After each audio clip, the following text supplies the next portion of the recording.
भक्तों, आज श्रीमद् भागवत महापुराण की इस दिव्य यात्रा का तीसरा दिन है।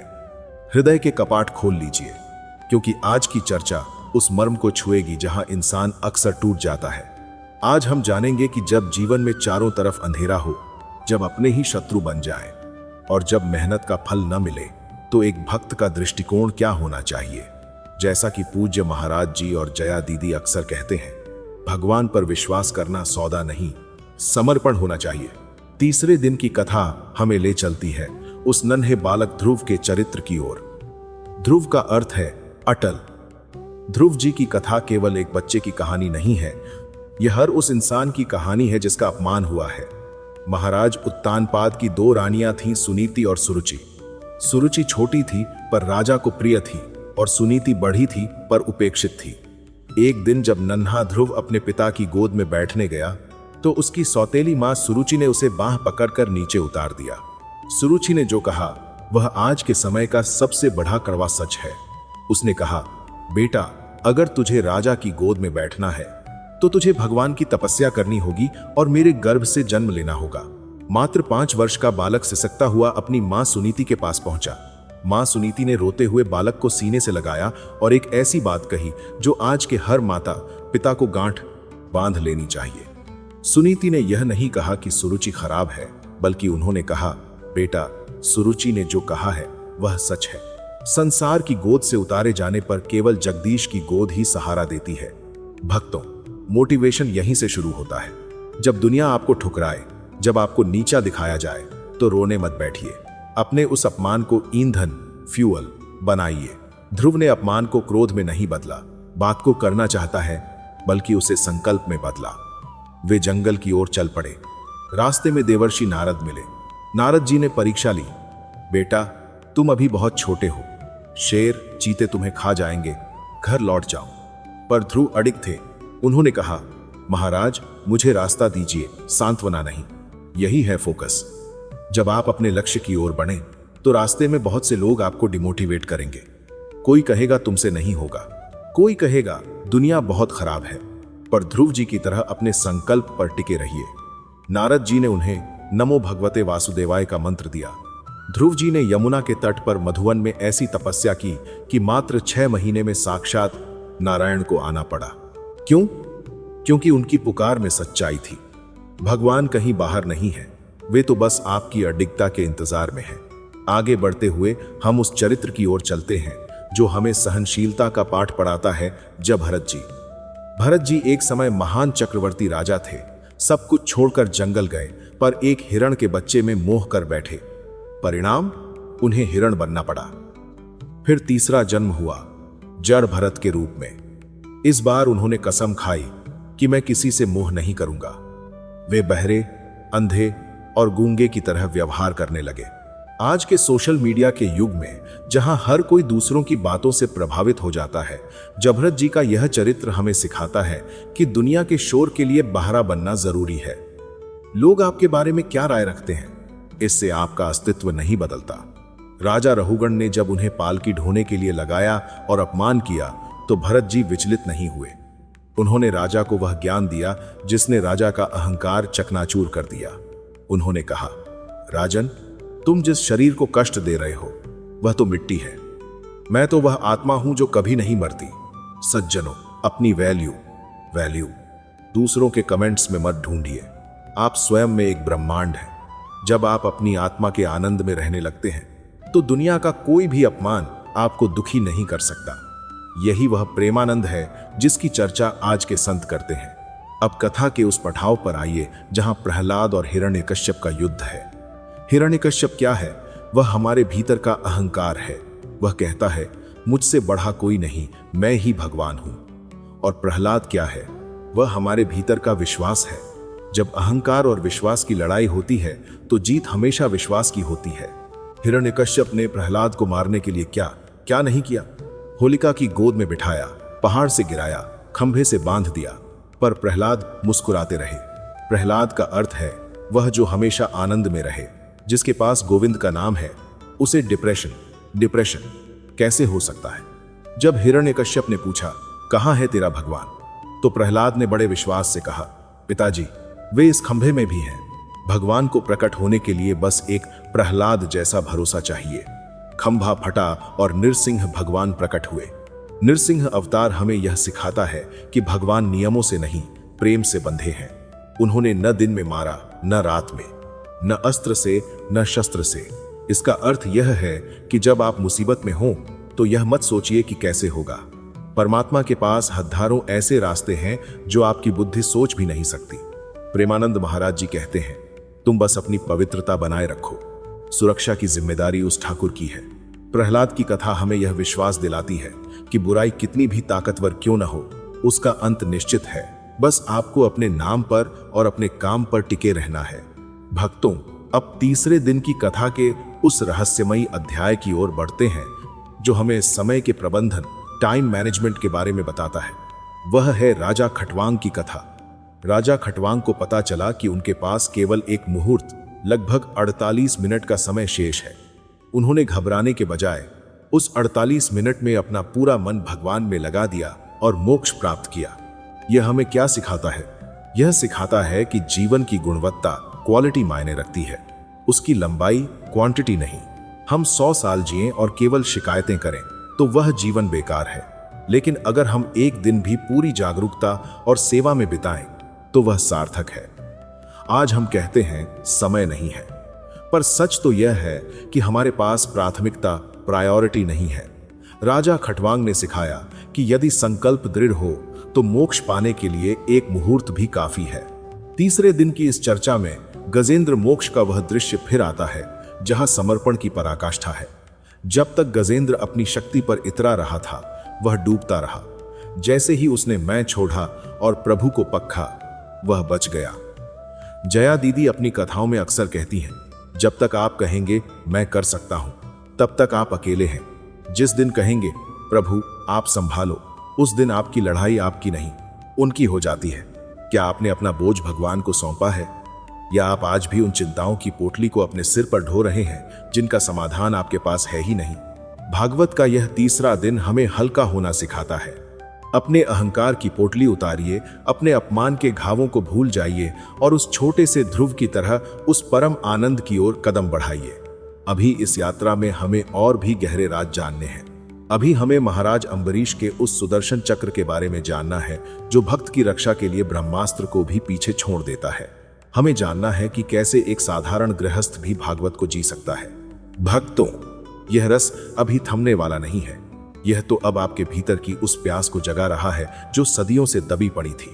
अभी तो हमें रामावतार और कृष्णावतार की उन झांकियों की ओर बढ़ा है जो हमारे जीवन के हर अंधेरे को रोशनी से भर देंगी।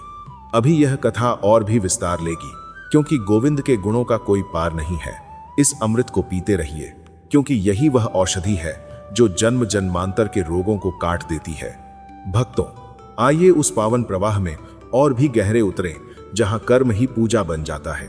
अब हम चर्चा करेंगे उस दिव्य प्रसंग की जो आज के हर युवा और हर उस व्यक्ति के लिए संजीवनी है जो यह महसूस करता है कि परिस्थितियां उसके विपरीत हैं। वह प्रसंग है महाराज अम्बरीश और दुर्वासा ऋषि का संवाद। महाराज अम्बरीश कोई सन्यासी नहीं थे, वे एक बहुत बड़े साम्राज्य के राजा थे। लेकिन भागवत कहती है कि उनका मन हमेशा गोविंद के चरणों में रहता था। वे हाथों से मंदिर की सेवा करते, कानों से प्रभु की कथा सुनते और आंखों से उनके दर्शन करते। यहाँ एक बहुत बड़ा लाइफ मैनेजमेंट सूत्र छिपा है। अक्सर हम कहते हैं हमें समय नहीं मिलता, हम बहुत व्यस्त हैं।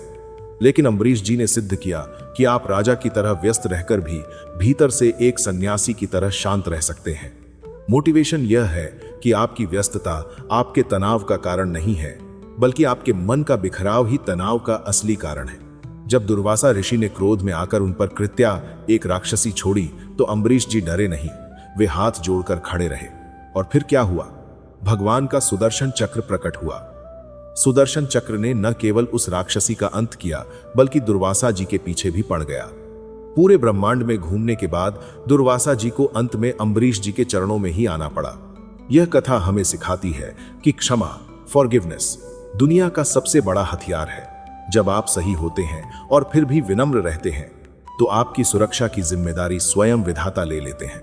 जो व्यक्ति अपने क्रोध को पी जाता है, वह उस व्यक्ति से कहीं अधिक शक्तिशाली है जो तलवार चलाता है।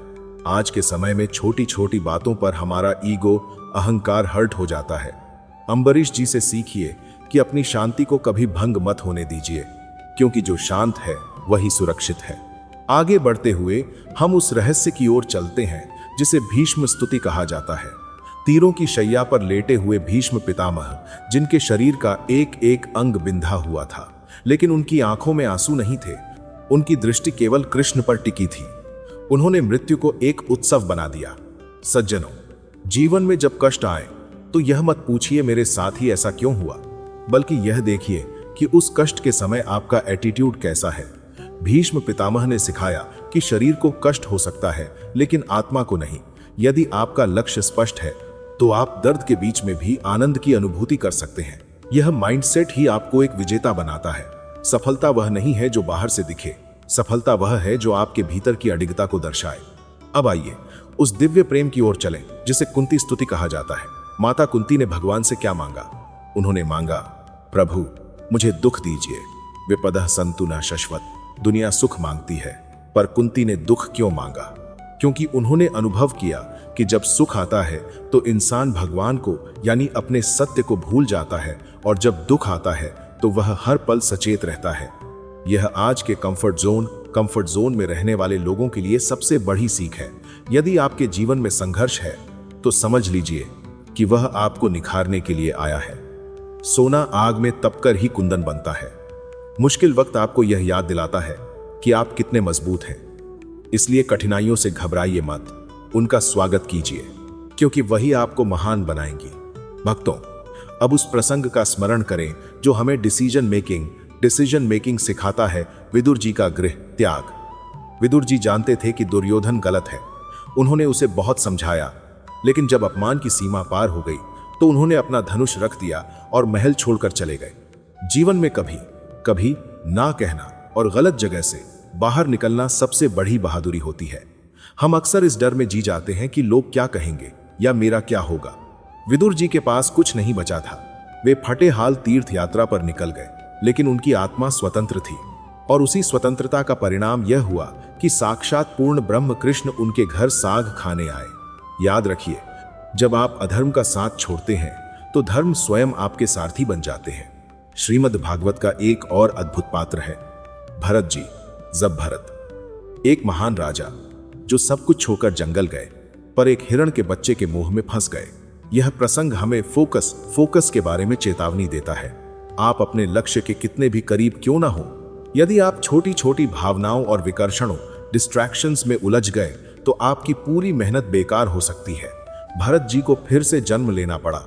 आज के विद्यार्थियों और प्रोफेशनल्स के लिए यह बहुत बड़ा सबक है। डिस्ट्रैक्शन किसी भी रूप में आ सकता है। सोशल मीडिया, फालतू की बातें या अनावश्यक रिश्ते। अपने हिरण को पहचानिए जो आपको आपके परम पद से दूर ले जा रहा है। जब भरत ने अपने अगले जन्म में यह गलती नहीं दोहराई, वे बहरे और गूंगे बन गए ताकि दुनिया का शोर उन्हें भटका न सके। इसका अर्थ यह है कि सफलता के लिए कभी कभी दुनिया के लिए बहरा बनना पड़ता है। लोग क्या कह रहे हैं, इसे अनसुना करना सीखिए। भक्तों, अब चर्चा करते हैं अवधूत और उनके 24 गुरुओं की गहराई की। दत्तात्रेय जी ने एक पिंगला नाम की वेश्या से सीखा कि आशा ही परम दुख है और निराशा, अपेक्षा का न होना परम सुख है। यह आज के एक्सपेक्टेशन वाले युग का सबसे बड़ा सच है। हम दूसरों से बहुत उम्मीदें लगा लेते हैं और फिर जब वे पूरी नहीं होती तो हम टूट जाते हैं। मोटिवेशन यह है कि अपनी खुशी का रिमोट कंट्रोल अपने हाथ में रखें। जब आप दूसरों से कुछ भी उम्मीद करना छोड़ देते हैं तो आपका हर पल एक सरप्राइज बन जाता है। जीवन में स्वतंत्रता का अर्थ ही यही है कि आपकी खुशी किसी बाहरी वस्तु या व्यक्ति पर निर्भर न हो। भागवत हमें इकोलॉजिकल मोटिवेशन भी देती है। पृथ्वी, जल, अग्नि, वायु, इन सबसे दत्तात्रेय जी ने कुछ न कुछ सीखा। पृथ्वी से उन्होंने सीखा कि लोग आप पर पैर रखें या आप में छेद करें, फिर भी आप उन्हें अन्न और आश्रय देते रहें। यानी अपनी परोपकार की भावना को कभी मत छोड़िए, चाहे लोग आपके साथ कैसा भी व्यवहार करें। सज्जनों, भागवत की यह कथा अब उस मोड़ पर है जहां हम मर्यादा और प्रेम के अंतर को समझेंगे। राम जी का जीवन एक मैप तो कृष्ण का जीवन एक डांस है। नक्शा आपको रास्ता दिखाता है, पर नृत्य आपको उस रास्ते पर आनंद लेना सिखाता है। आज हमें दोनों की जरूरत है। नियमों का पालन भी और जीवन का उत्सव भी। सोचिए, क्या कृष्ण के जीवन में दुख कम थे? जन्म जेल में, मां बाप से बिछड़ना, पूतना का हमला, कंस का षड्यंत्र, अपनों का विनाश। लेकिन क्या किसी भी चित्र में आपने कृष्ण को रोते हुए देखा? वे हर स्थिति में बांसुरी बजा रहे हैं। बांसुरी संदेश देती है कि भीतर से खाली हो जाओ तो परमात्मा तुम्हें अपना संगीत बना लेंगे। अपने भीतर की चिंताओं को खाली कीजिए, अपने तनाव को विसर्जित कीजिए। यह ज्ञान की गंगा अभी और तीव्र होने वाली है। अब हम उस रहस्यमयी चर्चा की ओर बढ़ेंगे जहां यह बताया गया है कि कैसे मृत्यु के समय भी अपने मन को पूरी तरह से प्रभु में लीन किया जा सकता है और कैसे इस नश्वर संसार में रहकर भी अमृता का भार में काम करने का, आप किसान के प्रभु में काम करने का, अपने काम करने का ताला का, अपने ताला का, अमृता का ताला का, अमृता का ताला का, ताला का, अमृता का ताला का अनुभव किया जा सकता है। भक्तों, यह यात्रा अभी विराम नहीं ले रही।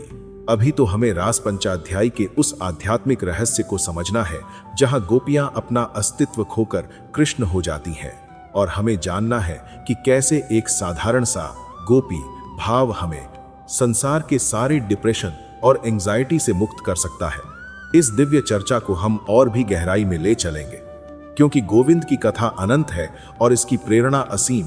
भक्तों, श्रीमद् भागवत की यह पावन धारा अब उस पठाव पर पहुंच चुकी है जहां हम मर्यादा और कृपा के अद्भुत मिलन को देखेंगे। जब इंद्र के अहंकार ने ब्रज पर प्रलय की वर्षा की, तब 7 वर्ष के उस कन्हैया ने अपनी छोटी उंगली पर गोवर्धन पर्वत को उठा लिया। यहां एक बहुत गहरा मैनेजमेंट लेसन छिपा है। पर्वत कृष्ण ने उठाया था, लेकिन उन्होंने गोप ग्वालों से कहा, अपनी लाठियां लगाओ। यह क्या है? यह है टीम वर्क और इंक्लूसिव लीडरशिप। परमात्मा चाहते तो अकेले ही सब कुछ कर सकते थे, लेकिन वे चाहते थे कि हर ब्रजवासी को यह महसूस हो कि इस कार्य में मेरा भी योगदान है। जीवन में एक सफल लीडर वही है जो अपनी सफलता का श्रेय अपनी टीम को दे। यदि आप अपने कार्य क्षेत्र में सबको साथ लेकर चलेंगे तो आप पहाड़ जैसी बड़ी चुनौतियों को भी एक उंगली पर उठा लेंगे। अहंकार का वह इंद्र तब तक ही डराता है जब तक आप अकेले होते हैं। जिस दिन आप संगठन की शक्ति और ईश्वर के विश्वास के साथ खड़े हो जाते हैं, उस दिन प्रलय की वर्षा भी आपका कुछ नहीं बिगाड़ सकती। 1. कालिया नागवध, नकारात्मकता का दमन। जरा विचार कीजिए उस दृश्य पर जहां यमुना जी का जल कालिया नाग के विष से काला पड़ गया था। कृष्ण ने उस उफनते विषैले जल में छलांग लगा दी। कालिया नाग ने उन्हें अपने कुंडली में जक लिया। ब्रजवासी रोने लगे, लेकिन कृष्ण मुस्कुरा रहे थे। उन्होंने नाग के फन पर नृत्य किया। यह प्रसंग हमारे अंतर्मन की कहानी है। कालिया नाग हमारे भीतर छिपे उन विषाक्त विचारों, टॉक्सिक थॉट्स का प्रतीक है। क्रोध, ईर्ष्या और हीन भावना जो हमारे शांति के सरोवर को जहरीला बना रहे हैं। मोटिवेशन यह है कि इन बुराइयों को भागकर नहीं, बल्कि इनके ऊपर नृत्य करके, यानी इन्हें अपने नियंत्रण में लेकर जीता जा सकता है। कृष्ण का नृत्य बताता है कि जीवन के संघर्षों को बोझ मत समझिए, उन्हें उत्सव बनाइए। जब आप अपनी समस्याओं पर विजय पाते हैं तो वह विजय एक संगीत बन जानी चाहिए। 2. सुदामा और कृष्ण, सच्ची समृद्धि क्या है? जब हम सुदामा जी के चरित्र को देखते हैं तो समाज अक्सर उनकी दरिद्रता की बात करता है, लेकिन भागवत की दृष्टि में सुदामा दरिद्र नहीं थे। दरिद्र वह है जिसके पास तृष्णा, लालच है, और अमीर वह है जिसके पास तृप्ति है। सुदामा जी जब द्वारका पहुंचे तो उन्होंने कृष्ण से कुछ नहीं मांगा। आज के दौर में हम भगवान के पास केवल डिमांड लिस्ट लेकर जाते हैं, लेकिन सुदामा जी का चरित्र सिखाता है कि ग्रैटिट्यूड ही वह चाबी है जो कुबेर के खजाने खोल देती है। कृष्ण ने सुदामा के बिना मांगे ही उन्हें 2 लोकों की संपत्ति दे दी। क्यों? क्योंकि उन्होंने मांगने वाले को नहीं, बल्कि प्रेम करने वाले को देखा।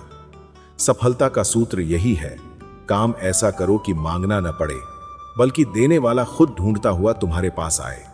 अपने हुनर और अपनी नीयत को इतना साफ रखिए कि ईश्वर स्वयं आपके मित्र बन जाए। 3. रास पंचाध्यायी, आत्मा का परमात्मा से मिलन। रास को अक्सर लोग सांसारिक दृष्टि से देखते हैं, लेकिन यह पूर्णतः आध्यात्मिक है। यह इंद्रियों का निग्रह है। जब कामदेव ने कृष्ण को चुनौती दी कि मैं आपको विचलित कर दूंगा, तब कृष्ण ने कामदेव को ही परास्त कर दिया। मोटिवेशनल दृष्टिकोण से देखें तो रास हमें इमोशनल इंटेलिजेंस सिखाता है। जो व्यक्ति अपनी भावनाओं और अपनी इंद्रियों का स्वामी है वही असली राजा है। आज के समय में हमारा मन हमें चलाता है, हम मन के गुलाम हैं। लेकिन भागवत कहती है, मन को कृष्ण सत्य में लगा दो तो इंद्रियां स्वयं संगीत पैदा करने लगेंगी।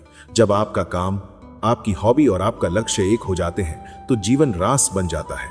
वहां कोई थकान नहीं होती, केवल सृजन होता है। 4, अक्रूर का दर्शन, विजन की शक्ति। जब अक्रूर जी कृष्ण को लेने वृंदावन आ रहे थे, वे रास्ते भर केवल यह सोच रहे थे कि प्रभु कैसे दिखते होंगे, क्या वे मुझे अपनाएंगे। वे इतने मग्न थे कि उन्हें रास्ते का पता ही नहीं चला। यह है विजनरी माइंडसेट। यदि आपका लक्ष्य आपके दिमाग में स्पष्ट है तो रास्ता अपने आप कट जाता है। सफल लोग कभी रास्तों की कठिनाई नहीं देखते, वे हमेशा गंतव्य, डेस्टिनेशन की सुंदरता को देखते हैं। अक्रूर जी की तरह अपने लक्ष्य के प्रति इतने जुनूनी बनिए कि दुनिया की बाधाएं आपको दिखाई ही न दे। 5, कंसवध, भय का अंत। कंस हमेशा कृष्ण के बारे में सोचता था, पर ऑर्डर के कारण। कृष्ण भी उसके बारे में सोचते थे, पर उद्धार के कारण। अंत में कृष्ण ने कंस का वध किया। कंस का वध केवल एक राजा की मृत्यु नहीं है, बल्कि यह हमारे भीतर के भय, फियर का अंत है। अक्सर हम अपने डर को ही अपना भगवान बना लेते हैं। अगर ऐसा हो गया तो, अगर मैं फेल हो गया तो, यह कंस हमें रोज मारता है। कृष्ण सिखाते हैं कि अपने डर का सामना करो। जब आप अपने डर की आंखों में आंखें डालकर खड़े हो जाते हैं तो वह डर अपने आप छोटा हो जाता है। कृष्ण ने कंस के बाल पकड़कर उसे सिंहासन से नीचे गिरा दिया। मोटिवेशन यही है, अपने डर को सिंहासन मत दो, उसे अपने पैरों के नीचे रखो। 6, उद्धव और गोपियां, ज्ञान बनाम अनुभव। उद्धव जी बहुत बड़े ज्ञानी थे। वे गोपियों को योग सिखाने आए थे, लेकिन गोपियों के प्रेम ने उन्हें निरुत्तर कर दिया। गोपियों ने कहा, उद्धव, तुम्हारा योग उस व्यक्ति के लिए है जिसका मन खाली हो, हमारा मन तो कृष्ण से भरा है। यह प्रसंग हमें सिखाता है कि प्रैक्टिकल एक्सपीरियंस हमेशा किताबी ज्ञान से बड़ा होता है। आप हजारों मोटिवेशनल किताबें पढ़ लें, लेकिन जब तक आप जीवन के मैदान में उतरकर अनुभव नहीं करेंगे, तब तक वह ज्ञान केवल एक बोझ है। गोपियां अनुभव की प्रतीक हैं और उद्धव सिद्धांत के। सफलता के लिए सिद्धांतों की जरूरत है, लेकिन सिद्धांतों को प्रेम और जुनून के बिना लागू करना असंभव है।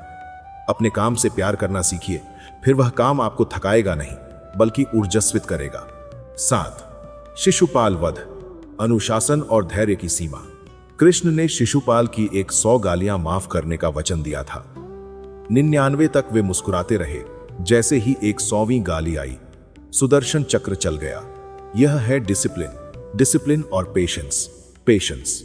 सहनशीलता एक गुण है, लेकिन कायरता नहीं।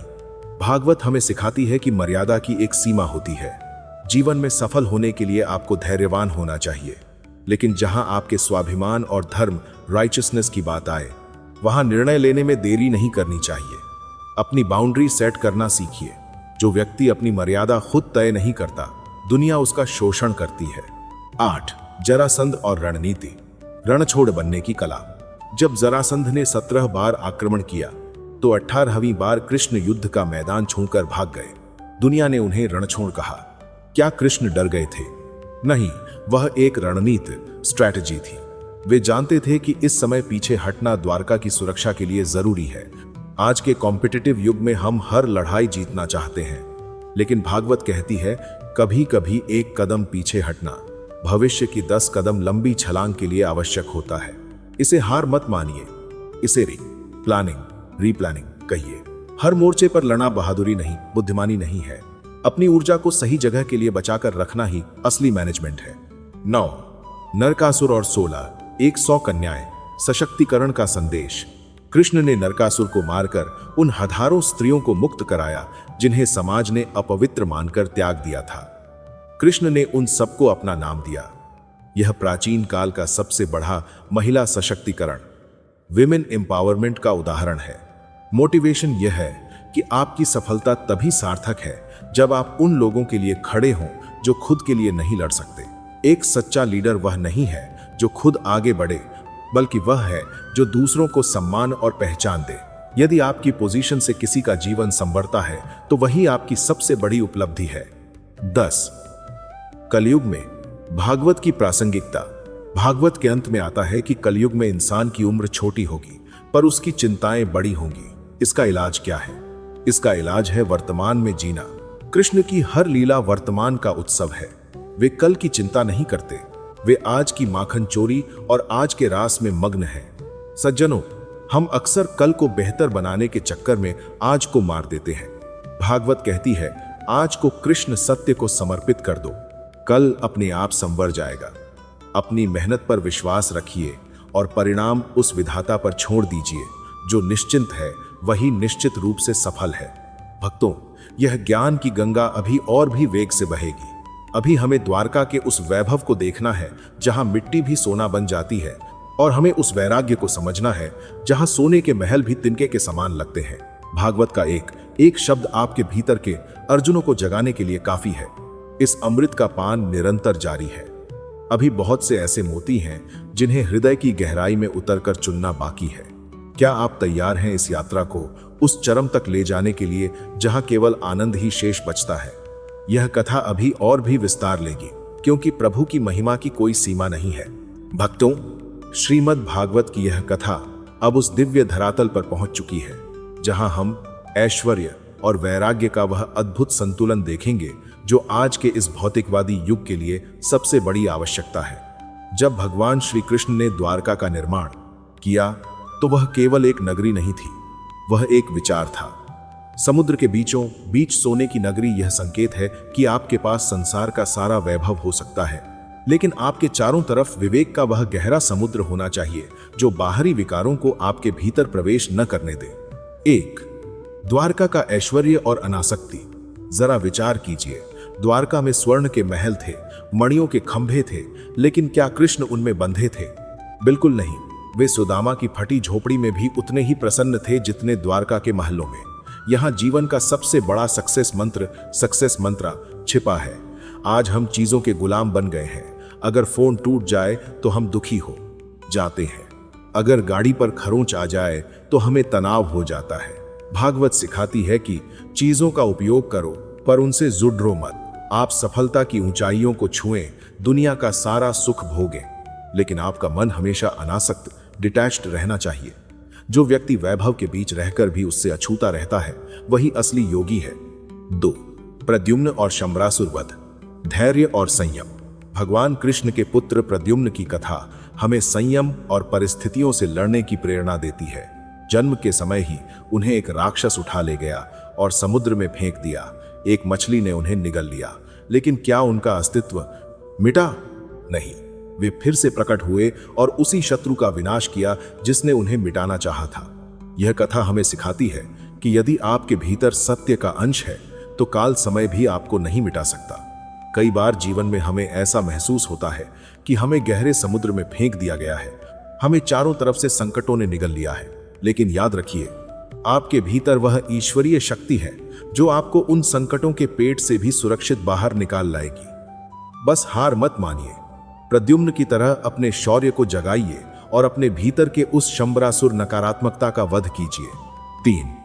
स्यमंतक मणि की कथा। बदनामी और चरित्र की परीक्षा।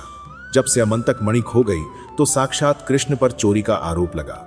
सोचिए, जिस परमात्मा ने पूरी सृष्टि बनाई उन पर एक छोटी सी मणि चुराने का कलंक।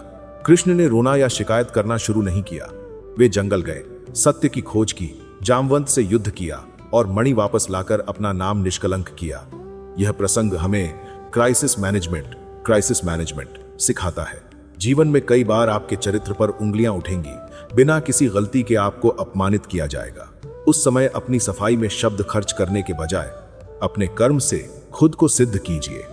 सत्य को सिद्ध करने के लिए शोर मचाने की जरूरत नहीं होती, सत्य स्वयं प्रकाशमान होता है।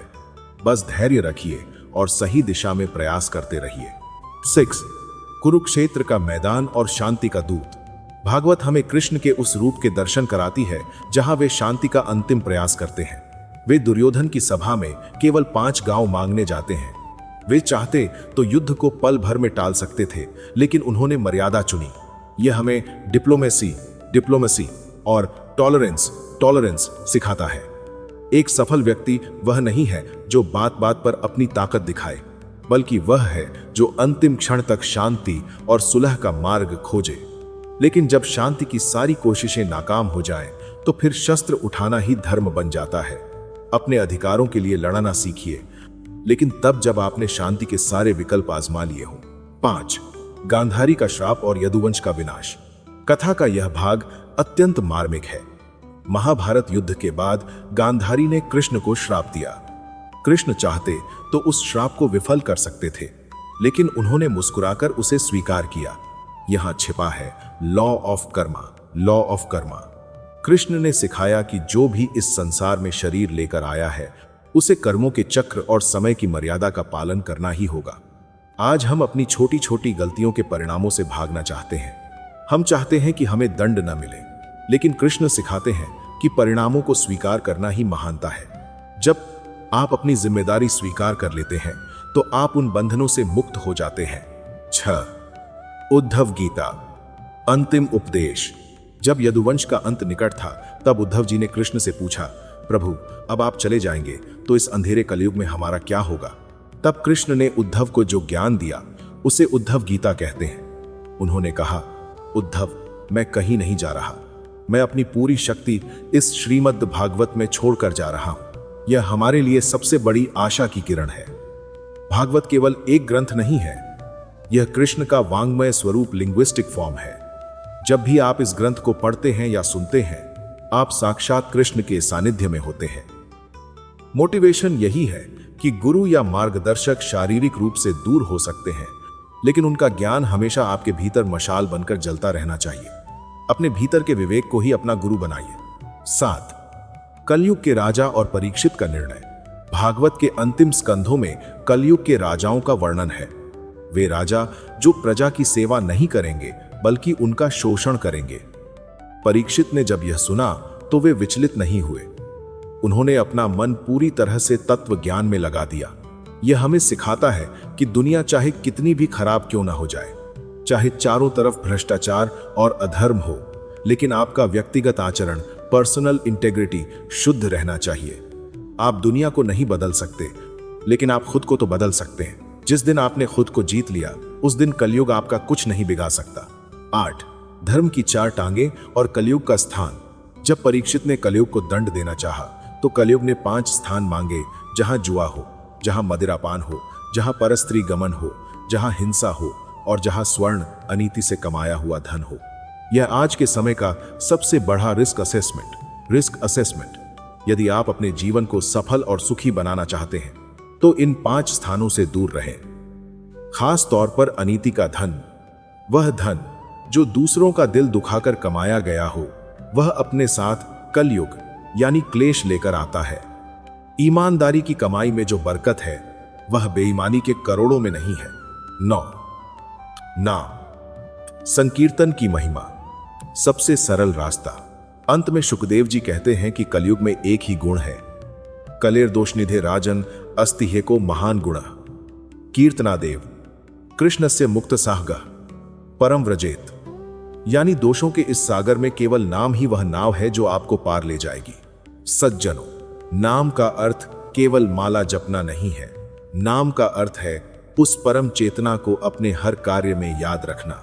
जब आप गाड़ी चला रहे हों, जब आप दफ्तर में फाइल देख रहे हों, जब आप रसोई में हों, यदि आपका मन उस सत्य से जुड़ा है, तो आप हर पल भजन कर रहे हैं। यही वह मानसिक स्थिति है जो आपको तनाव मुक्त रखती है और आपकी कार्यक्षमता, प्रोडक्टिविटी को बचाती है। 10. कथा का फल, निर्भयता। श्रीमद् भागवत सुनने का असली फल क्या है? क्या इससे धन मिलता है? क्या इससे बीमारियां ठीक होती हैं? शायद हाँ, लेकिन इसका सबसे बड़ा फल है निर्भयता, फियरलेसनेस। परीक्षित के सामने साक्षात मृत्यु खड़ी थी, लेकिन वे मुस्कुरा रहे थे। यदि यह कथा सुनने के बाद भी आपके मन में कल की चिंता है, यदि आप आज भी हारने से डर रहे हैं, तो समझ लीजिए कि अभी भागवत आपके भीतर नहीं उतरी है। जिस दिन आप यह जान लेंगे कि होई ही सोई जो राम रचि राखा, उस दिन आप बेफिक्र होकर अपने कर्म के मैदान में उतरेंगे। और जो बेफिक्र होकर मेहनत करता है, सफलता उसके कदम चूमती है। भक्तों, यह अमृतमयी कथा अभी विश्राम की ओर नहीं, बल्कि आपके आचरण में उतरने की ओर बढ़ रही है। अभी हमें यह समझना है कि कैसे इस कथा के उपदेशों को अपनी रोजमर्रा की जिंदगी का हिस्सा बनाया जाए। यह चर्चा अभी और भी गहरी होगी, क्योंकि जहां कृष्ण की चर्चा है वहां समय का पता ही नहीं चलता। भक्तों, श्रीमद् भागवत महापुराण के इस तीसरे दिन की दिव्य चर्चा अब उस मुकाम पर पहुंच चुकी है जहां शब्द मौन हो जाते हैं और केवल अनुभव शेष रह जाता है। आज हमने जाना कि कैसे एक नन्हा सा बालक ध्रुव अपनी दृढ़ता से परमात्मा को धरती पर आने के लिए विवश करने के लिए और अपने बालक से तहला लाने के लिए मान करने के लिए देता है, और कैसे महाराज अम्बरीश अपने क्षमा के गुण से सुदर्शन चक्र को अपना रक्षक बना लेते हैं। भागवत का सार यही है, परिस्थितियां कभी आपके वश में नहीं होंगी, लेकिन आपकी प्रतिक्रिया हमेशा आपके हाथ में है। जीवन में जब भी संकट के बादल घिरें तो याद रखिएगा कि आप उस अनंत शक्ति की संतान हैं। अपने भीतर के विश्वास को जगाए रखिए, क्योंकि जिसका सारथी स्वयं सत्य हो उसकी पराजय असंभव है। आज की इस कथा को हम अपने हृदय में संजोकर रखेंगे ताकि यह हमारे आने वाले कल के लिए प्रकाश स्तंभ बन सके। मेरे प्रिय साथियों और गीता ज्ञान सत्य के डिजिटल परिवार, श्रीमद् भागवत के तीसरे दिन की यह ज्ञानमयी यात्रा आज यहीं विश्राम लेती है, लेकिन यह केवल एक विराम है, अंत नहीं। हम कल फिर मिलेंगे एक नई ऊर्जा, नई प्रेरणा और भगवान की एक और अद्भुत लीला के साथ। अगर आज की इस कथा ने आपके हृदय को छुआ है और आपको जीवन की चुनौतियों से लड़ने की हिम्मत दी है, तो इस नेक काम में हमारे सहभागी बने। यदि आपने अभी तक गीता ज्ञान सत्य को सब्सक्राइब नहीं किया है तो अभी उस लाल बटन को दबाएं और बेल आइकन घंटी को ऑल पर सेट करें, ताकि कल की कथा का नोटिफिकेशन आपसे मिस ना हो। इस वीडियो को एक लाइक जरूर दें, क्योंकि आपका हर लाइक हमें और भी मेहनत करने की प्रेरणा देता है। और हाँ, इस वीडियो को अपने दोस्तों और परिवार के व्हाट्सएप ग्रुप में शेयर करना न भूलें। आपका एक शेयर किसी के जीवन में आशा की किरण बन सकता है। अपना विचार लिखें। आज की कथा का कौन सा प्रसंग आपको सबसे अच्छा लगा? नीचे कमेंट बॉक्स में अपनी राय दें और अपनी हाजिरी के तौर पर जय श्री कृष्ण जरूर लिखें। याद रखें, डिजिटल युग में सही ज्ञान को फैलाना भी एक बहुत बड़ी सेवा है। आइए साथ मिलकर इस सत्य की गूंज को हर घर तक पहुंचाएं। अपना और अपने अपनों का बहुत ख्याल रखें। कल फिर मुलाकात होगी इसी समय, इसी मंच पर। धन्यवाद। जय श्री कृष्ण।